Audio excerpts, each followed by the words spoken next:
نعرہ حیدری۔ چار مصرے پیش کرتا ہوں اور تھوڑا سا بیداری کر دیجیے آپ لوگ، چار مصرے پیش کر کے اور اقبال ہو جائے گا۔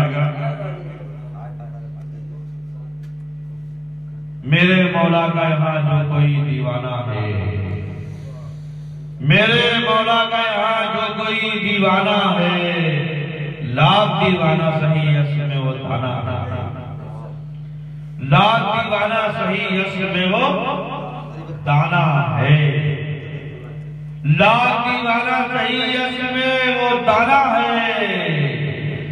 اب یہاں سے کیسے سنیے کہ آج اس بزم مسرر میں خلوص دل سے پیش خدمت میرے اشعار کا نذرانہ ہے، پیش خدمت میرے اشعار کا نذرانہ ہے۔ علی خدا کے دین کی خدمات سے بنے ہیں علی، نبی کے دین کی خدمات سے بنے ہیں علی، علی کی ذات الیکشن کی پیداوار نہیں، علی خود اپنے کمالات سے بنے ہیں علی، علی خود اپنے کمالات سے بنے ہیں علی، علی کی ذات الیکشن کی پیداوار نہیں، علی خود اپنے کمالات سے بنے ہیں علی۔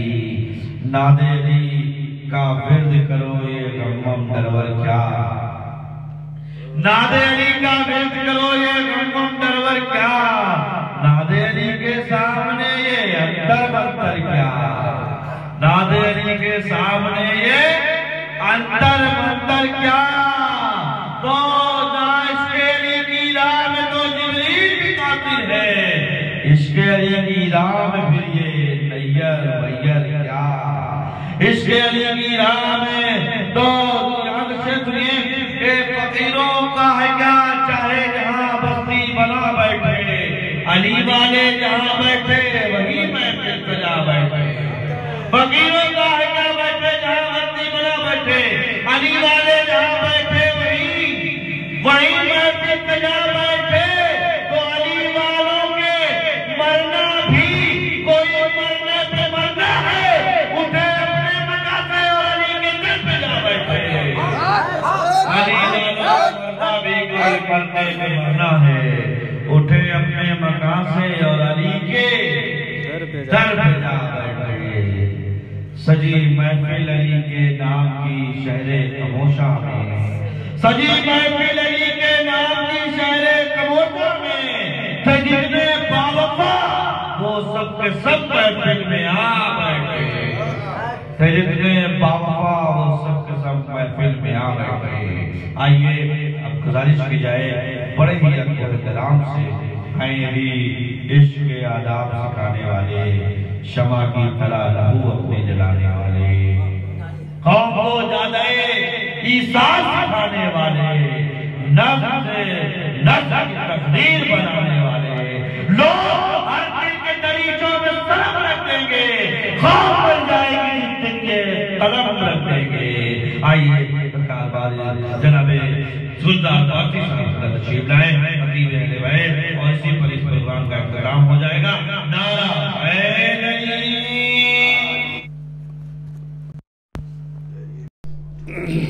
آج کی یہ محفل پاک سرکار مولائے کائنات کی آمد پر میں آپ تمامی حاضرین کو مبارکباد پیش کرتے ہیں، اور جن بچوں نے اس مقدس محفل پاک کو رچایا اور بسایا ہے، اللہ رب العزت کی بارگاہ میں دعا ہے کہ مولا پنجتن پاک کے صدقے میں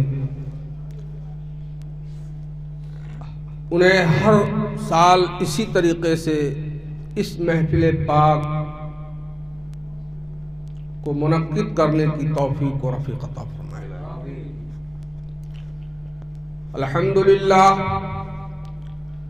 الحمدللہ رب العالمین والعاقبۃ للمتقین والصلاة والسلام على رسوله محمد وعليه وصحابه وأهل بيته أجمعين.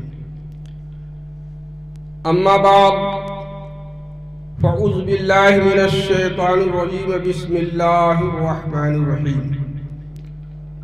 إن الله اصطفى آدم ونوحا وآل إبراهيم وآل عمران على العالمين. صدق الله العلي العظيم وبلغنا ورسوله الكريم.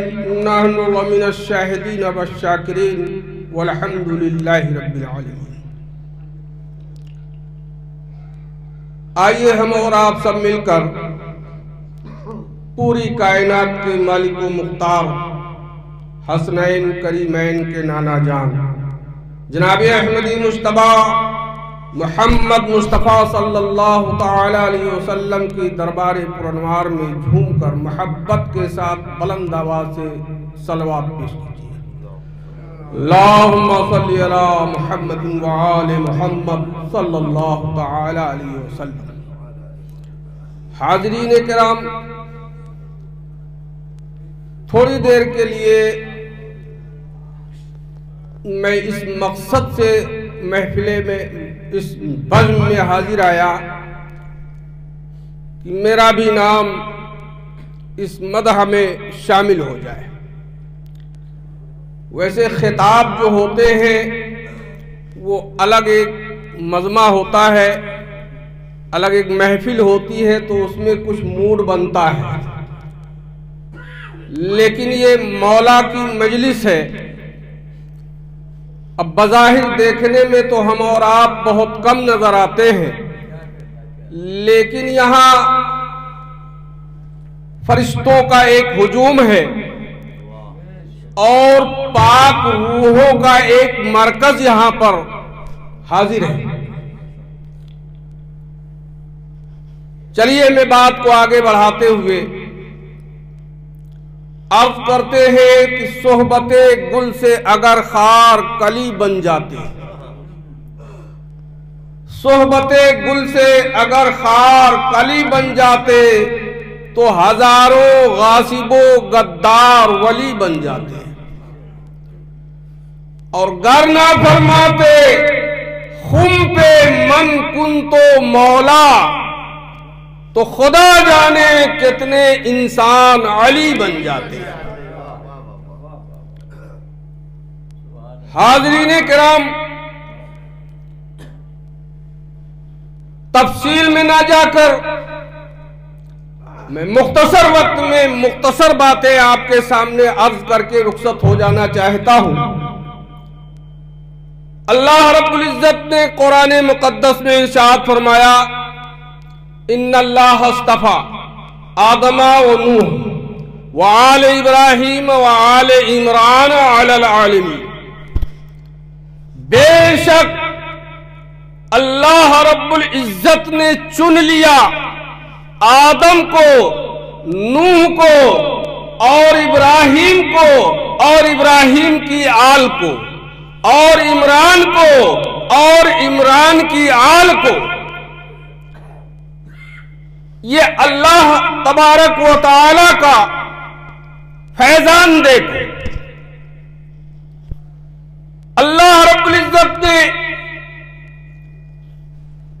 آدم کو صرف نام لیا، نوح کا صرف نام لیا، لیکن آگے جب بڑھا تو ابراہیم اور ابراہیم کی آل کا ذکر کیا، عمران اور عمران کے آل کا ذکر کیا.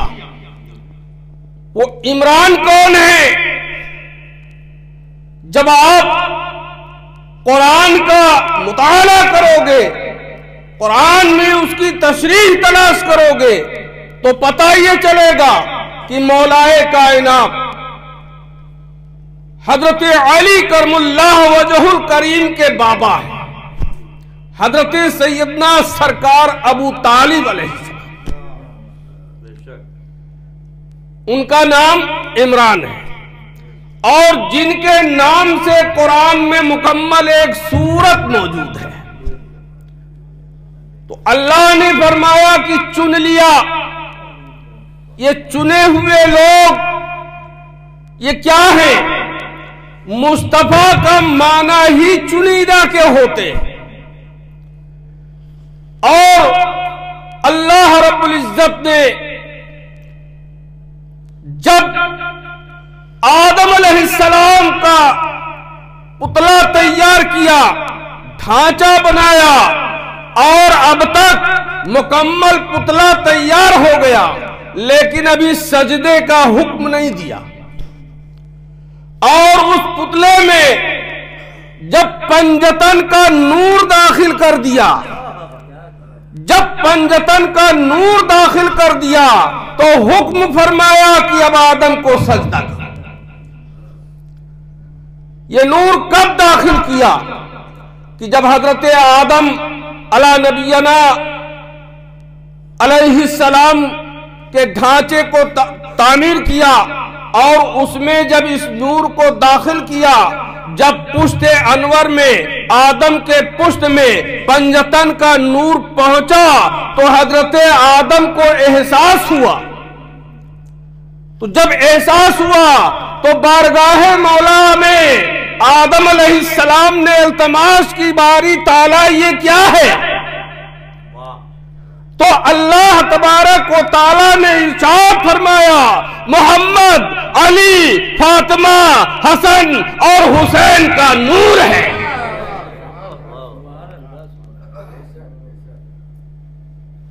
اب لوگ کہتے ہیں یہ پنجتن کیا ہے؟ یہ پنجتن کا وجود کب ہوا؟ پنجتن کا نام کب سے پیدا ہوا؟ تو میں آپ کو بتا دینا چاہتا ہوں، میرے آقا و مولا تاجدار مدینہ سرور قلب و سینہ جناب احمد مصطفیٰ محمد مصطفیٰ صلی اللہ تعالی علیہ وسلم سے جب لوگوں نے پوچھا کہ یا رسول اللہ آپ کب پیدا ہوئے، تو میرے آقا صلی اللہ تعالی علیہ وسلم نے ارشاد فرمایا خلقت انا علی من نور واحد قبل ان يخلق اللہ آدم اربعۃ الف عام. یعنی میرے نبی نے فرمایا کہ میرے اور علی کے نور کو آدم کے 14,000 سال پہلے پیدا فرمایا. اب حساب لگانے والوں حساب لگا کے بتاؤ کہ میرا نبی کب پیدا ہوا اور علی کب پیدا ہوئے. سنو، نہ کب تھا، نہ جب تھا، نہ یہ تھا، نہ وہ تھا، نہ ستاروں کی چمک تھی، نہ سورج کی دمک تھی، نہ پھولوں کی مہک تھی، نہ خاروں کی کھٹک تھی، نہ دریا کی روانی، نہ سمندر کی وزدانی، نہ بادل کا زور تھا، نہ ہوا کا شور تھا، نہ دن کی گرم جوشی تھی، نہ رات کی خاموشی تھی، نہ ہفتے تھے، نہ مہینے تھے، نہ سال تھا، نہ سردیاں تھی، نہ رفتار آسماں تھی. خدا جانے وہ ذات کہاں تھی. اجزان ملت اسلامیہ وہ ذات کہاں تھی؟ وہ ذات جب دنیا میں تشریف لائی کچھ تھا ہی نہیں.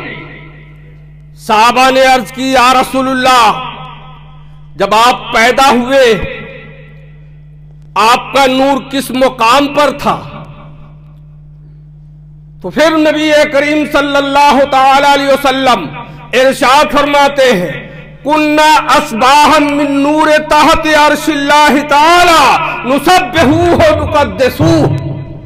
یعنی ہم سب لفظ کننا قابل غور ہے، ہم اکیلے نہیں بلکہ جمع تھے.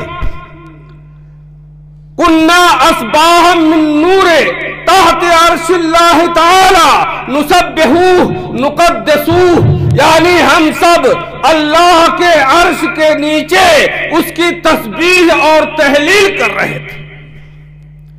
اور جب نبی کریم صلی اللہ تعالی علیہ وسلم مولائے کائنات فاطمۃ الزہرا صلوات اللہ علیہا حسنین کریمین علیہ السلام جب وہاں اس مقام پر تسبیح اور تحلیل کر رہے تھے، اور آدم کو جب اللہ رب العزت نے ظاہر فرمایا تو آدم نے دیکھا کہ اس مقام پر عرش کی دیواروں کے کونوں پر، دیواروں پر یہ پانچ نام نور کی شکل میں موجود تھے۔ جب حضرت آدم علیہ السلام نے دیکھا تو عرض کی باری تعالیٰ یہ 5 لوگ کون ہیں، یہ کون لوگ ہیں؟ تو اللہ رب العزت نے ارشاد فرمایا،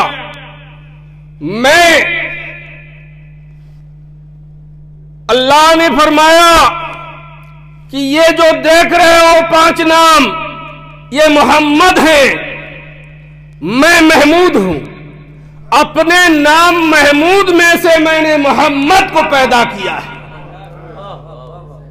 میں علی العظیم ہوں اور یہ علی ہے، میں فاطر السماوات والارض ہوں اور یہ فاطمہ ہے، میں محسن ہوں یہ حسن ہے، میں احسان کرنے والا ہوں اور یہ حسین ہے۔ اے آدم یاد رکھو، جب تمہیں دنیا میں کوئی پریشانی لاحق ہو جائے تو انہی 5 کے ناموں سے دعا کرو گے، ان کے وسیلے سے تو ہم تمہاری دعا قبول کر لیں۔ یہ وہ پنجتن پاک ہیں۔ اب آدم علیہ السلام جب وہاں سے دنیا میں تشریف لائے، اور روایتوں میں ہے کہ 300 سال تک بھٹکتے رہے، دعائیں مانگتے رہے، بارگاہ الہی میں توبہ و استغفار کرتے رہے، لیکن وہ جو 5 نام دکھائے گئے تھے، پہچنوائے گئے تھے، ان کے ذہن سے وہ بات جاتی رہی۔ جب 300 سال کا عرصہ گزر گیا تو خود اللہ رب العزت نے حضرت جبریل علیہ السلام کو بھیجا، اور بھیج کر کے کہا، جبریل جاؤ آدم کو یاد دلا دو، پہچان کرا دو۔ حضرت جبریل امی آتے ہیں اور آدم علیہ السلام سے ملاقات کرتے ہیں، پہنچتے ہیں، اور جب آدم کے ساتھ پہنچ جاتے ہیں تو حضرت جبریل عرض کرتے ہیں، اے آدم علیہ نبینا، میں آپ تم بھول گئے ہو، تم ان کے وسیلے سے دعا کیوں نہیں کرتے؟ اللہ تبارک و تعالیٰ تمہاری دعا قبول کر لے گا۔ وہ کون لوگ ہیں؟ تو حضرت جبریل نے فرمایا، بحق محمد، علی، فاطمہ، حسن اور حسین علیہم السلام کے وسیلے سے دعا کرو تو تمہاری دعا مقبول ہو جائے۔ تو حضرت آدم علیہ السلام نے بارگاہ خداوندی میں پنجتن کے وسیلے سے دعا مانگی تو اللہ رب العزت نے آپ کی دعا کو قبول فرما لیا۔ جب آپ کی دعا کو قبول فرما لیا تو عالم کیا ہے؟ آج یہ کون سی محفل میں، آج یہ کس محفل میں، مجلس میں آپ تشریف فرما ہے؟ مولا کائنات کی ولادت کی بات ہو رہی۔ مولا کائنات کیسے کعبہ میں پیدا ہوئے؟ اس پر بھی لوگ اعتراض کرتے ہیں کہ یہ راویوں نے غلط روایت کر دیا ہے، لیکن میں ان کو جواب دے دینا چاہتا ہوں کہ یہاں راویوں کا کوئی قصور نہیں ہے۔ حضرت فاطمہ بنت اسد صلوات اللہ علیہا، مولا کائنات کی والدہ محترمہ، اپنے گھر میں تشریف فرما تھی، لیکن جب وہ وقت قریب آتا ہے تو بحکم خدا وہ خانہ کعبہ کی طواف کرنے کی غرض سے کعبہ شریف کے قریب پہنچ جاتی ہے، طواف کر رہی ہیں۔ وہیں پر آپ کو درد ذہ شروع ہوتا ہے، تکلیف ہونا شروع کر دیتا ہے، تو اب کیا کریں؟ وہاں کوئی چھپنے کی جگہ تو تھی نہیں۔ حضرت فاطمہ بنت اسد علیہ السلام دیکھ رہی ہے کہ یہ خانہ کعبہ ہے، یہ خدا کا پاک گھر اور در ہے، اب ہم یہاں کیا کریں؟ جب وہاں سے آپ چلنے لگتی ہے تو اللہ کا حکم ہوتا ہے، فاطمہ کہاں جا رہی ہے؟ آ میرے گھر میں آ۔ فاطمہ کہتی ہے حضور اے باری تعالیٰ، میں اس مقصد میں ہوں، میں کیسے یہاں پر آ سکتی ہوں؟ یہ تو خانہ کعبہ ہے، تمہارا گھر ہے، یہ تو پاک ہے، اور میں بچہ تولد کرنے والی ہوں۔ اللہ تبارک و تعالیٰ ارشاد فرماتا ہے فاطمہ یہی تو میں دنیا والوں کو دکھانا چاہتا ہوں، تو لوٹا اور آ میرے خانہ کعبہ میں۔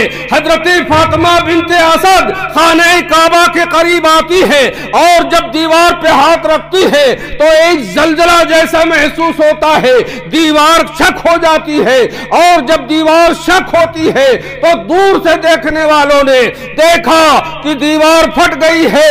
فاطمہ بنت اسد کو کوئی تکلیف نہ ہو جائے، کوئی ایذا نہ ہو جائے، ان کو نقصان نہ ہو جائے، حضرت فاطمہ بنت اسد کی طرف کچھ لوگ دوڑتے ہیں، اور جب آگے بڑھتے ہیں تو دنیا والوں نے یہ دیکھا کہ فاطمہ بنت اسد خانہ کعبہ کے اندر داخل ہو جاتی ہے، اور دیوار پھر آپس میں مل جاتی ہے، بند ہو جاتا ہے خانہ کعبہ۔ اور روایتوں کے مطابق اس خانہ کعبہ میں 3 روز تک آپ تھیں۔ اب لوگ تلاش کر رہے ہیں کہ فاطمہ بنت اسد کہاں چلی گئی۔ اب لوگ ادھر ادھر دیکھ رہے ہیں۔ دیکھنے والوں نے کہا کہ میں نے دیکھا ہے کہ وہ طواف کر رہی تھی، اور طواف کر رہی تھی، دیوار شک ہوئی اور اس کے اندر وہ چلی گئی، پھر واپس نہیں نکلی، یہاں تک کہ لوگوں نے دروازے پر دستک دینا شروع کر دیا۔ دستک دے رہے ہیں لیکن دروازہ کھلنے کے نام نہیں لے رہا ہے۔ غرضے کی زیادہ جب ہو گیا تو اللہ تبارک و تعالیٰ نے فاطمہ بنت اسد کو حکم فرماتا ہے فاطمہ بنت اسد آگے بڑھو، دروازے کو کھولو۔ اور جب دروازے کو فاطمہ بنت اسد نے اشارہ کیا تو دروازہ کھل جاتا ہے۔ میں آپ کو ذہن دینا چاہتا ہوں، حضرت مولا کائنات جب پیدا ہوئے، فاطمہ بنت اسد جب خانہ کعبہ میں داخل ہوئی تو وہ دیوار کے راستے سے داخل ہوئی، اور جب نکلنا ہوتا ہے تو دروازے کے راستے سے نکل رہی ہے۔ مقصد کیا ہے کہ سب سے پہلے میرے آقا و مولا تاجدار مدینہ سرور قلب و سینہ جناب احمدی مصطفیٰ محمد مصطفیٰ صلی اللہ تعالی علیہ وسلم آپ پہنچتے ہیں اور اپنے گود میں لیتے ہیں۔ چچی میرے بھائی کو میرے حوالے کر دو، میرے گود میں دے دو، قربان جائیے۔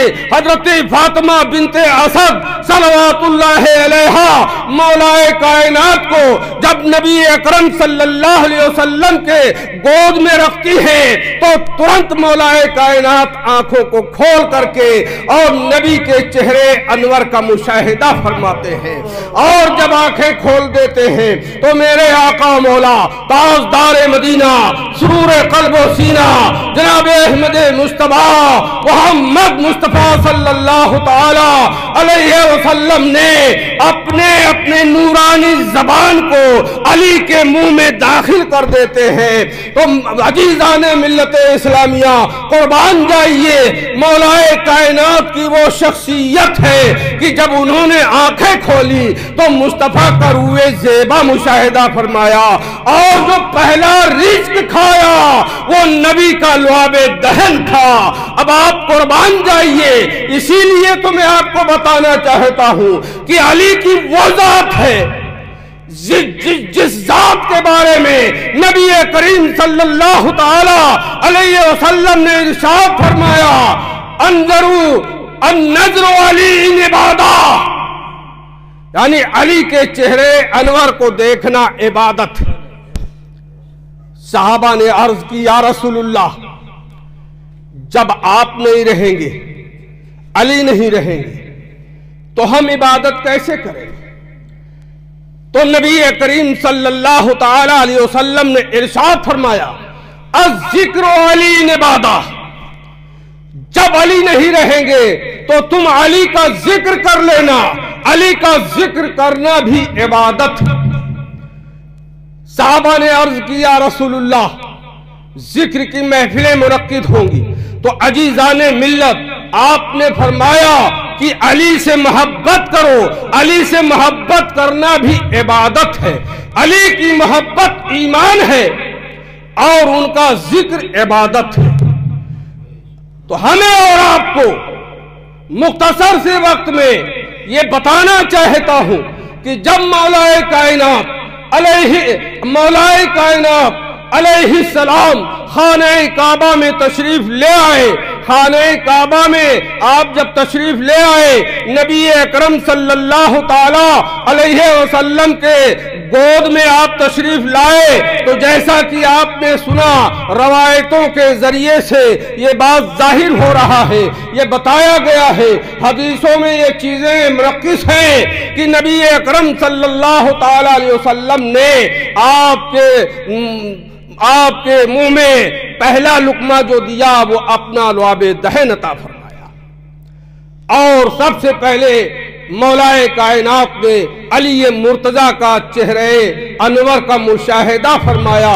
عزیزان ملت اسلامیہ مقام علی کو سمجھنے کی کوشش کرو، اور علی تو وہ ہے کہ بسد تلاش نہ کچھ وسعت نظر سے ملا، نشان منزل مقصود راہبر سے ملا۔ علی کو ڈھونڈا تو خدا کے گھر سے ملا، اور خدا کو ڈھونڈا تو وہ علی کے گھر سے ملا۔ جب تک کہ آپ علی کے دامن سے وابستہ نہیں ہوں گے آپ منزل مقصود تک نہیں پہنچ سکتے ہیں۔ آج دنیا میں بہت سارے لوگ یہ چاہتے ہیں کہ علی کے ذکر کو دبا دیا جائے، علی کی محفلوں کو بند کر دیا جائے۔ کوئی شرک کا دامن کرتا ہے، دعویٰ کرتا ہے، کوئی بدعت کا دعویٰ کرتا ہے، کوئی کفر کا دعویٰ کرتا ہے کہ ایسی محفلیں منعقد کرنا کفر اور شرک ہے۔ میں چیلنج کرتا ہوں کہ جہاں پر نبی کریم صلی اللہ علیہ وسلم کا جشن منایا جائے اور اس جشن میں اگر اہل بیت کا ذکر نہ ہو تو وہ جشن نہیں ہوتا ہے۔ لہذا جب کبھی بھی کسی بھی محفل میں نبی کا ذکر ہو تو وہاں اہل بیت کا ذکر ہونا عین فرض ہے۔ لہذا ہمیں اور آپ کو اللہ رب العزت جو ہے توفیق عطا فرمائے اور ہمیں اور آپ کو پاک محفلوں میں شرکت کرنے کی توفیق و رفیق عطا فرمائے، اور ہم تمام مومنین کو پنجتن پاک کی محبت ہمارے آپ کے دلوں میں پیوست فرمائے۔ استغفر اللہ ربی من کل ذنب واتوب الیہ وما علینا الا البلاغ وآخر دعوانا الحمد للہ رب العالمین۔ السلام علیکم۔